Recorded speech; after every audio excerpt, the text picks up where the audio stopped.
Hello everybody, Attack Power here with another deck building video diving into a division that we haven't seen much of, but I have a feeling maybe coming back strong here. First, Skijager. If you guys enjoy these, smash that like button, subscribe, check out the Patreon, YouTube membership down below. Let's dive into some great Steel Division 2 action here. So first, Skijager, a division that's been around quite a long time. It has had its ups and downs, but usually it's mostly downs, if we're being real with ourselves. So the reason I wanted to make sure I got to this division faster than I kind of would have trying to clean up and finish up all the divisions here is there's a big DLC coming up in the form of Duke Pass. And with Duke Pass is a balance patch, a rather large balance patch. And in that balance patch, a very specific weapon that I've complained about for a long time is finally getting a rework, or a buff, really. It's really just a straight buff. The MP44. And this is a division in particular that tends to carry around a crap ton of MP44s, which means that this buff could, I say could because I'm not really sure, but could significantly improve the quality of this division. And truthfully, this division is not in a god-awful spot these days. I would put it at a solid B-tier sort of division. You can definitely get a lot done with it. It's got a lot of tools and things. There's not really actually any horrible weaknesses, but there's not any like overwhelming strengths as the issue. It's really just kind of being power crept out of the meta, where that, you know, nothing here just functions way better than something else. But with MP44s getting buffed, it is very possible this division suddenly will fill a unique role and a very strong one. So we're building this Maverick. The division is a very good Vanguard or Maverick division. It's really not a balanced deck. It does not have the infantry to go that long. It does not have the armor to go that long. It just doesn't have most of those things. It doesn't have the AA to go that long. Balance really does not work for this. Vanguard Maverick, definitely the best kind of build for this division. It's got a little thin in some tabs, but not so thin that it can't function. So let's dive in here. Recon tab, really strong. You get a whole pile of units, but there are no light armor units here, which takes it from like incredibly strong to just a really strong infantry recon tab. So first off, we have the Ski Fusilier here, which is a really nice, you know, solid hybrid infantry unit here with 6 MP40s, 3 G43s, and an MG42, along with an anti-tank grenade. We are double vetting a lot of this stuff because we're looking for that super aggressive start, and honestly, losing one guy here, a very small price to pay. We're obviously not taking the RSO. This unit is not like anything jaw-dropping.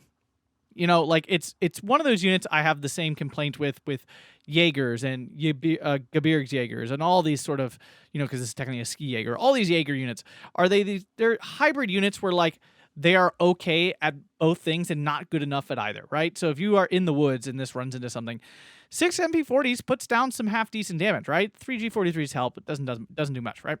But this will lose to any really dedicated CQC unit, right? It'll lose to an Avto. It'll lose to any sort of Flamer unit that's like a Sturm Pioneer. It'll lose to, you know, it'll lose to any dedicated CQC unit. On the flip side, if you're shooting at a unit at, you know, anything outside of CQC range, it's really not putting out that much damage. It's going to lose to any rifle unit. So I can't find a spot where these are like, wow, this unit is great. Now, this is a good unit just because it's 20 points and it's got recon. That part of it's good. But again, I don't expect this to be an incredible unit. It's always going to be just slightly not good enough. Skijager Scharfschütze, just a nice sniper. Nothing super special, double vetted. We see this unit plenty. 20 points, you know, comes in double vet, so it fires pretty fast, all that good stuff. Technically has 100% accuracy, quote unquote.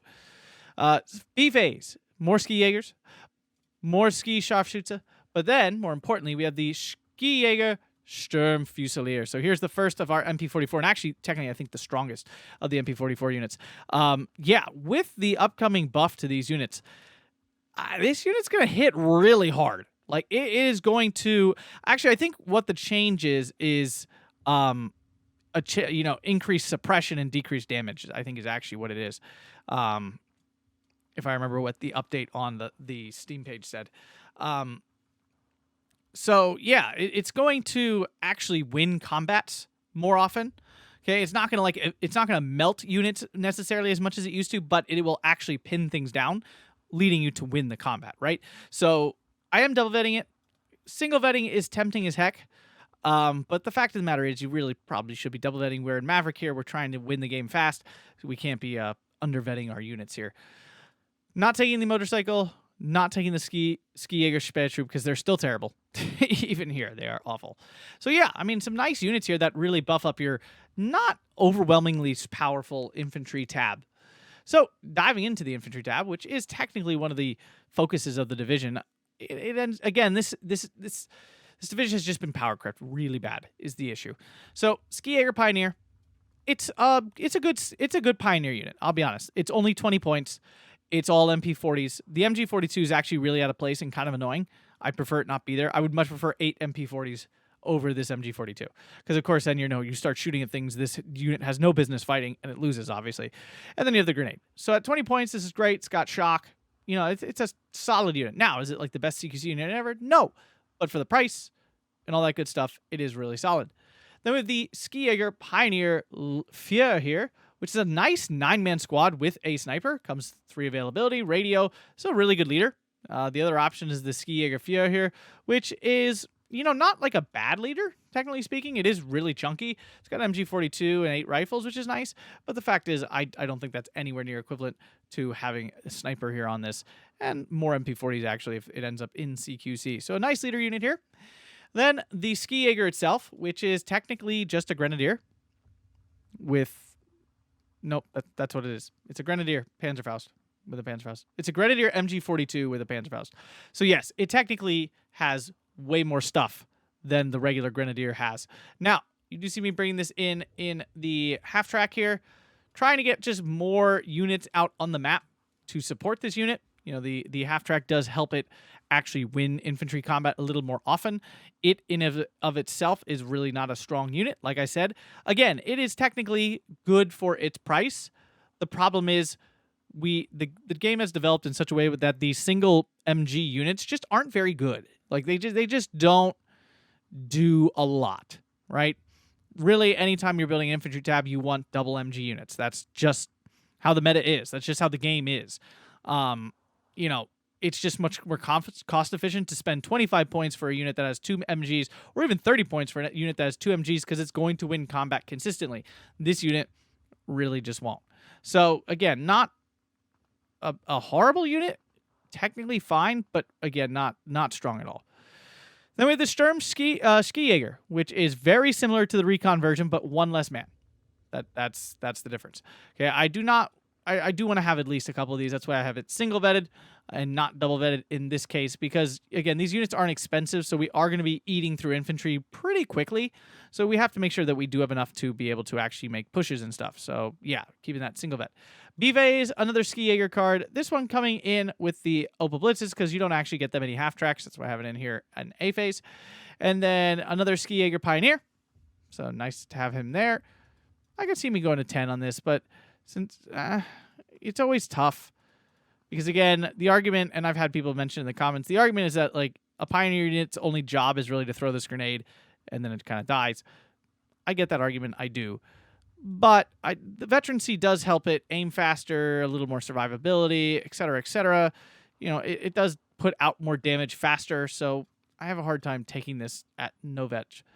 And then another card of Sturm Skijager. Yes, they could come and see with 24. So, yeah, you can technically get a lot of infantry. They're just not, super strong infantry. Hopefully, the MP44 buff, really kind of makes the MP44 a usable weapon, where it's not like, oh, great, MP44s, they're okay, but generally they're not amazing. Hopefully, it puts it in a spot where it's like, okay, MP44 units are now good, worth using, and actually feel unique and powerful. Things we're not taking, another Skijager card. Again, they're not the exciting thing, and really, I'd prefer just have more Sturm Skijagers. The Bewahrungs, these aren't bad. The Bewahrung is a really solid unit here. We could take them instead of the Skijager here in A. It is a much chunkier unit. I will give it that for sure. Maybe I should be taking it instead. Comes unvetted, though, forced unvet. But at the same time, it's a much bigger squad of units. I say we do it. The Bewahrung. There he is. So a little change there. Could be wrong. But if this is wrong, I don't want to be right. Just kidding. I mean, it's got 6 more men. It is a lot more survivable. It actually ends up not putting out as much damage, really, I think, at the end of the day. The MG42 is really that much better than the DP28, where it's even though you have, 6 more rifles, I'm not 100% sure that you actually do better at the end of the day. But continuing on here, we have tanks. I actually really like this tank tab, like funny as that may sound. It's a lot of captured Russian tanks. We have the T-34 76 here. It's technically T-34 42R means Russian. You know, nothing special. Here's a T-34. Nothing like blowing the socks off anyone. We have a Stug 3, Fieu. But then we have a T-34 85, which is technically the 1943 variant. It is A-phase locked. Only 90 points, though. And yeah, I mean, I've talked many times how much I like the T-34 85, 1943 variant. And here we get one, which is a really nice mix with the Stugs. And then B-phase, we have our single card of Stugs, which we are double vetting. You know, other options would be to move the T-34 to like B-phase, so you get 9 of them. I don't think that's the way to go. I think you want the faster, more aggressive tank here in A-phase. You could also, like, not take the Stug leader. You could take the Panzer T-34 leader and then have, you know, more T-34 spam in A-phase. That is definitely an option I don't hate. It's nice having the radio on this and stuff, though. And me personally, I do prefer Stugs over T-34 76s because I believe there is also some things changing in the Stug as well. I'm going to look this up quick. I'm too terrified to accidentally, like, say something I'm not supposed to say. I can't remember exactly what the news thing said. If you didn't see it, go check it out on Steam. It wasn't really long enough for me to make, like, a whole video about, which is why I didn't. Some of you might be like, why didn't I make a video on this? Because it's really quite brief. Yeah, so the Stug is getting a price buff. So that's a pretty big deal. And the Pioneer Squad is also getting a price buff across the board, and the Sturm Pioneer is receiving an update on its availability. So like actually a whole bunch of buffs to the Axis side. It's a pretty big deal. Yeah, the MP44 has been reworked to deal more suppression but less damage. Okay, so yeah, I was right. I did not say anything I was not allowed to say. Whew. Oh, got a little nervous there. Anyway, so yeah, this is actually going to receive a price buff. I don't know the point value, but the fact is it's going to be cheaper, right? Whether it's 75 or 70 points, you know, it's going to be a cheaper unit, which makes it more effective and obviously more price efficient. So Axis getting some big buffs here in this coming patch, maybe finally end Western dominance. So support tab here. We have some MG42s, Skijager MG42s. There's nothing like super fun for them to come in. The Grille F here, H variant, the Sturmpanzer KV2. Love it. Only one in the game here, ironically, on the Axis side. And we do have a Commandant here. Not actually 100% sure where I'm taking this. I'm actually going to take this out, and I'm going to add more MG42s in. I think that was just like a hangover of me trying to play this division balanced at some point. Most of our infantry are coming in with a lot of veterancy anyway. I don't think we need to try to slap commander in here. And I've talked about why I don't think commanders are a great choice in aggressive divisions in general. Yeah, I mean, there's not really any other options here we need. Why are we not taking ammo? We'll see when we get to the arty tab. Most of my artillery is all coming in with ammo, so I can save the slot and call in more MG42s to support those infantry. Double vet MG42s are quite good. I do want the 4 in A phase, though. Going down to 3 doesn't feel great most of the time. Yeah, the KV2 is a very dangerous, good unit. There's nothing about this that is upsetting to play. It's got a great high damage here, relatively fast firing. You know, it does the 7.6. It's 152 millimeters of big booms at 2K, which is really good. It's got a nice 110 millimeters of armor, which means most medium tanks will struggle to kill this, especially because it can fight at long range. The AP shell fires at 1,750 meter range, which is not bad. But the important part here is it does 15 damage at 160 millimeters of penetration. So if you land that hit, it's probably dead, and it's dead in 1. So it is actually a very dangerous unit to for your opponent to just be throwing things at to try to kill, because generally the medium tanks, you know, Stugs and Panzer IVs can pen it, of course, but things like Shermans and T-34 76s are really going to struggle against this, especially because when it's firing back, it's killing them in 1. So yeah, phenomenal unit. Having more 2K in the form of the Guerrilla is nice, and really there's no other options here that I want. Like, there just isn't anything. There's no dishearten in the deck, so I'm not 100% sure why these are even here. Yeah, and again, we built the arty tab in such a way that we don't really need to bring these. Anti-tank tab. There's a lot of stuff here, and you're kind of taking it all. The Skijager Panzerschreck. It's a Panzerschreck. There's literally nothing here other than a different skin. The Pak 36. I actually really like this AT gun. It's not anything super strong, but it fires extremely fast with its double vet lock. It, doesn't miss essentially. It really is quite accurate at 68% accuracy. It's pretty nuts. 65 millimeters penetration is not good, but it wipes out any sort of light armor, right? And light armor is still quite important. And for things you really actually want to kill, you get the heat shell, which is essentially the poopshin. 750 meter range here, 180 millimeters penetration, 10 damage. It ain't landing a lot of hits though. Be aware, this is not like some miracle weapon. But for 30 points, it is really quite good. Then we have the Marty 3M. Just a nice, I think it said Martyrs too are getting a price buff as well, which means this could get even better costed, which is pretty great. It allows you to counter allied armor and stuff more efficiently. Martyr 3 is a great weapon. In B phase here, we get into some of the slightly wackier units here. The Panzerjäger RSO. So this is a Pack 40 slapped on a chassis. The front does have a little bit of armor, so infantry can't technically just straight kill this, but if it turns, then they can shoot it. So be aware, if this unit turns at all, infantry can kill it from the side. It doesn't have APCR. That's fine. The Pack's APCR is not something I like treasure in terms of value. It does have some HE, which is definitely nice. It's only 35 points. That is almost half of what an actual Pack 40 costs. Why? Because it dies really easily. It's not anywhere near as good as a Pack 40. The survivability is much lower. But, saying that, it is a 35-point Pack 40. I could vet it, but it goes all the way down to 4, which I don't love. And truthfully, when I'm calling these in, I'm calling them in 2s. The whole point, because they die so easily, you want a double team tank so that hopefully you can kill them in one shot from each. Or like your opponent misses their first shot, so these guys get 4 rounds off and will hopefully kill most tanks. So really, you're calling these in doubles. If you vet it, you're down to only 2 sets of them, and that doesn't feel very efficient to me. Then we have an actual Pack 40 here. It's a Pack 40. It does what it does. That's all there really is to it. I forget what I was looking at here that I felt like something was different. Yeah, the actual Pack 40 fires faster. We should note that as well. See the difference? 8 rounds a minute, 10. That's the vehicle penalty, essentially. Well, we're not taking the Jagdpanzer Gazelle. It's not actually a bad unit. For 10 points, it actually can, it can really trade up. It's an M42, and you all know I love that. But there's no HE on it. I don't think it's better than any of these options, really, at the end of the day. Anti-air. Definitely a weak spot in the division. This is not a good anti-air tab. 2 cards of SDKZ 7.2s, which is a Flak 36, which is not a great AA piece. I mean, it's solid, but not great. And you don't get a lot of them. Like, you are vet-locked into not getting many of these. So it's a pretty rough AA tab. The SDKZ 10.4 is a 20 mil, which is even worse. So, you can't act. I don't think you can actually take this. I really don't. Yeah, so it's definitely really rough from that perspective.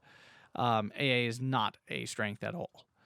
Arty tab, really quite good. This is a good Arty tab, and I know what you're all looking at right now. I already know what you're looking at. Yes, I have an off map in here, okay? No, I would not personally use this. I'm demonstrating how you probably should build this division, okay? I'm demonstrating you likely should take this. Why?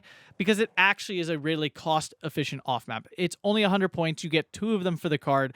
You only get 2 call-ins, but you get 2 planes, so it's technically 4 for the 1 card, right? You get to call in twice, so it is actually 200 points to call in all 4. But it is a pretty powerful off-map with the 172 millimeter, which actually kills stuff and does a fair amount of damage. It also is a plane, which does make it weaker, and that's why it's 100 points.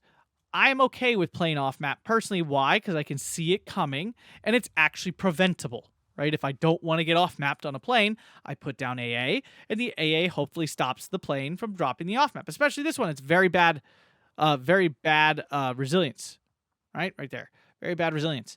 So my opponent is easily punished for making this choice. Off map that is on the ground, is very hard to punish the player for doing it, right? They just hide it, drops it. You can do nothing about it. It just appears out of nowhere. When this comes in, I see it coming, oh crap, here comes off map. I hate my life, but I can do something to try to prevent the pain. So that is why I am morally okay with playing off map, and why it is likely a good choice here, because you are trying to win the game quickly, and this early in the game before the opponent can really respond can be quite devastating and allow you to grab a very large chunk of territory pretty much uncontested. Then I am calling the 150 in A phase, just a single one with ammo. Reason for this being, this heavy artillery gun to me is just more effective than this 81mm mortar, or a single Nebelwerfer, or the absolute most garbage already in the game, basically. I'm definitely not taking this. This is absolute trash.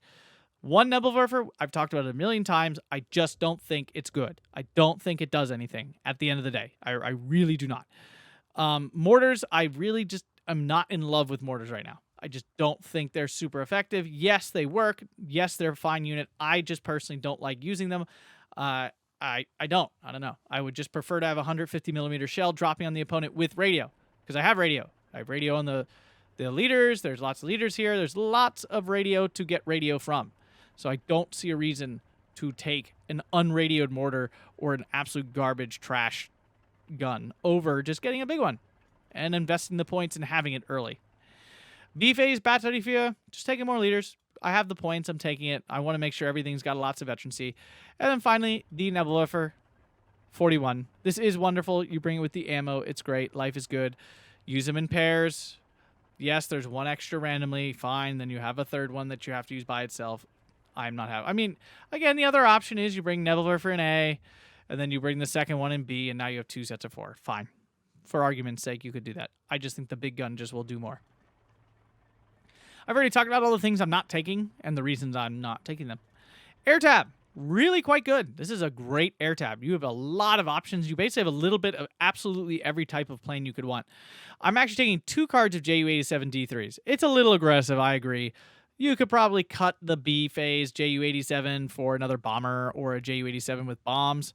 Could totally get behind that. But to me, the Ju-87 cluster bomb AT plane is kind of just a suicide plane, right? You generally get one run out of it and it dies. It oftentimes, especially now with its medium resilience, will get over its target and it will drop its payload. It oftentimes will then die to AA on the way out. So to me, having extra is really nice to be able to try to really suicide into those big tanks that, when you really think about it, there's no response to a heavy tank in this deck, right? Other than this is your response. You have nothing super heavy in the AT tab. The KV2 kind of, but it's not reliable, right? The super heavy tanks will actually outrange this quite easily. Your tank tab, there's nothing here to kill a heavy tank. And the AT tab, pack 40s are fine, but not taking down super heavy tanks very easily. Even a Panther, even against a Panther, this deck is going to struggle. There's not a lot here to answer even a simple Panther. So, you need something, and the air tab's where the answer is. So I'm bringing a lot, expecting them to die, and for me to have to use them aggressively to rid myself of any 2K tank enemies that I have to clear out. Then A-Phase ME410. This is a nice bomber. 95 points, you get 2 of them, medium resilience, 570 kilometers an hour, 8 bombs. 850 kilogram bombs is actually a nice loadout. It does a nice bit of damage and should kill, honestly, almost anything in one run. Any unarmored thing, any soft target in one run. Quite a good plane, actually. Then we're taking the BF-109 G6R4 unvetted. This is a nice heavy fighter. It is bad resilience, and it is not super fast, but it will shoot things down quite rapidly. It's got the 30 mil gun pods here, not just 20s. It's actually 30 mil. So it does a ton of damage. If we look comparatively, it's hard to compare because technically it's 2 gun pods together. So if we cut that in half, it's 2.4 damage. It's a gun pod. No, I can't see it there. No. Well, anyways, it does a lot of damage. Okay, it shoots things down very quickly. Do be aware the 30 mils, though, do need to actually get closer than the 20 mil. Fun fact. We need it, right? The anti-air is not very good, so you need an actual fighter here. B-Phase, more Ju-87s, and then the HE-111, H-16 with the double 1,000 kilogram bombs. It is extremely slow. It is very good resilience, though. Honestly, it's probably just better to take more ME-410s, if I'm being real. But I have a hard time resisting 2 1,000 kilogram bombs. It's a nuke. For all intents and purposes, in the game of Steel Division 2, this is essentially a nuclear bomb. It will wipe out most things. I mean, Heavy tanks will probably survive, but again, you're suiciding your Ju-87s for that. You shouldn't be bombing heavy tanks with this. You should be like eviscerating a town, you know, and absolutely wiping every single enemy out and then running through to surrender things. This is essentially like another off map. It is really quite a powerful plane, but it is very slow. Fighters will shoot this down quite easily.